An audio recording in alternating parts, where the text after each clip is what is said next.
This is the 2023 Hyundai Santa Cruz Night Edition. It's a car, it's a truck, and on today's episode, we're going to do a walk around of the interior and exterior features. I want to say thank you first to Durango Motor Company for providing this car for me to film today. They have a huge inventory here in Southwest Colorado. I'll put a link to their website in the video description. Hyundai calls the Santa Cruz a sport adventure vehicle, and it joins the ranks of cars like the Ford Maverick, though I would say it also addresses a similar audience to my personal car, which is a Subaru Crosstrek. The drivetrain of this Santa Cruz starts up front with the 2.5-liter turbo four-cylinder, producing 281 horsepower and 311 pound-feet, mated to an 8-speed dual-clutch transmission. The Santa Cruz comes standard with front-wheel drive, and equipped on this car is all-wheel drive. Ground clearance comes in at 8.6 inches with departure angles of 17.5 up front and 23.2 degrees in the rear. Now, these angles represent the grade of the incline in degrees that the car can climb without scraping the front or rear. And departure angle is largely dependent on the overhang, meaning how much car there is beyond the wheelbase. The Night Edition comes with a dark front grille and accents, dark front and rear lower fascia, and these 20-inch alloy wheels. Now, the Santa Cruz comes standard with 18-inch wheels, and that's how I would get it. Because on a car like this that you might take off-road down a Forest Service road to go camping, you want more tire, not more wheel. A wider section tire like you would get on this car with the 18-inch wheels will provide a better ride off-road and also decrease the chances that you're going to pop a tire.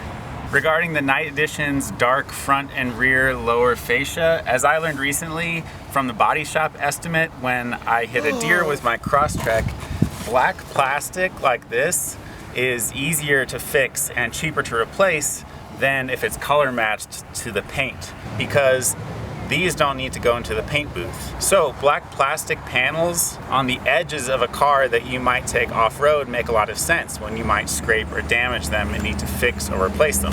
Okay, onto the bed of the Santa Cruz, which is what makes it a truck. There are a few thoughtful features here. First off, you can see the dark chrome tailgate handle, so we'll open that up like this.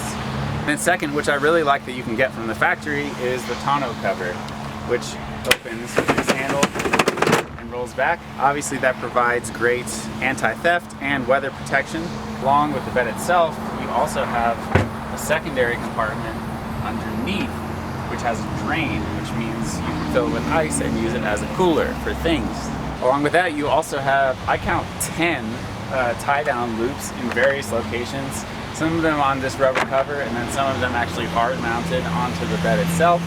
And these two secondary compartments on the sides, one of which has an electrical outlet, and I think these would be great spots for stuff that you keep in the truck all the time. Obviously they're weather protected whether you have the tonneau up or down, and it's a good spot for an emergency roadside kit or a first aid kit. The bed is 48.4 inches in length, which is the shortest on the market, but having any size bed allows you to put anything wet, dirty, or smelly in a compartment separate from you in the cabin. It's not upholstered like your interior, so you're not damaging your seats, and obviously the vertical space is basically unlimited. So these are the advantages of a sport adventure vehicle with a bed like this versus something like my Crosstrek or any crossover. Onto the interior of the Santa Cruz, which I think overall is very basic but thoughtfully laid out. So this car has heated seats. You also have a dedicated button to turn the rear view camera on and off. I really like that. USB ports up in the front. And you also have this kind of cool knurling here. Love that word. This car, grab handles, these are from my mom. Okay, the back seat, I had to move the front seat pretty far forward. A lot of people have noted that there's not a lot of room back here, but if you ask me, that can be forgiven because you have a bed. And how often do you have people in the back seat of your car? So much of what's great about this Santa Cruz and the Ford Maverick is that they are small. So I think complaining about things like the rear seat room is part of why so many of our cars and trucks are so enormous now. It could be interesting to see Hyundai produce a vehicle like this Santa Cruz, but with an extended bed and only 2 front seats.